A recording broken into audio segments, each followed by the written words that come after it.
దత్తాత్రేయాయ విద్మహే అత్రిపుత్రాయ ధీమహి తన్నో దత్త ప్రచోదయాత్.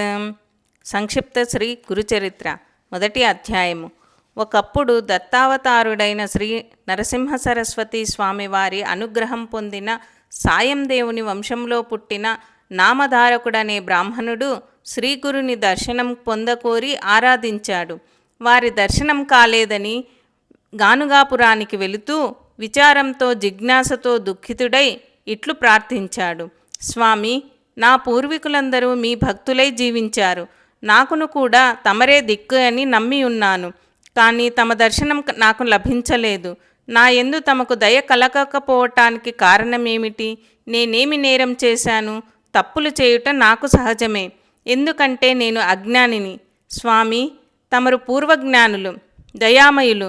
నా అజ్ఞానాన్ని మన్నించి నన్ను అనుగ్రహించాలి. కానీ ఈ రీతిన నిరాశన కలిగించుట తమరికి న్యాయం కాదు. తల్లి బిడ్డను కాపాడినట్లు నన్ను చేరదీసుకోండి. సాధారణమైన రాజు కూడా తమ సేవకుల వంశంలోని వారిని కాపాడుతాడు. తమరు యోగిరాజులు. మా వంశజులు చేసిన సేవలను పురస్కరించుకొనైనా నన్ను ఆదరించి దర్శనం ఇచ్చి తీరాలి. లేకుంటే నేను మహాత్ములకు సజ్జనులకు ఫిర్యాదు చేసి నా రుణం రాబట్టుకుంటాను అని వేడుకొని వేసారి స్పృహ దప్పి పడిపోయాడు. అప్పుడు అతనికి స్వప్నంలో ఒక దృశ్యం గోచరించింది. స్వప్నంలో శ్రీగురుని దర్శనమైనది. మెలకువ వచ్చి చూస్తే ఎవరూ లేరు. స్వప్నంలో కనిపించిన యోగీశ్వరుని కొరకు తపనపడి ముందుకు సాగగా ఒకచోట ఆ యోగీశ్వరుడు దర్శనమిచ్చారు. ఆయన శ్రీగురుని శిష్యుడనని, పేరు సిద్ధ సరస్వతి అని చెప్పగా నామధారకుడు వారికి నమస్కరించి నన్నెందుకు శ్రీగురుడు కరుణించటలేదని ప్రశ్నించాడు.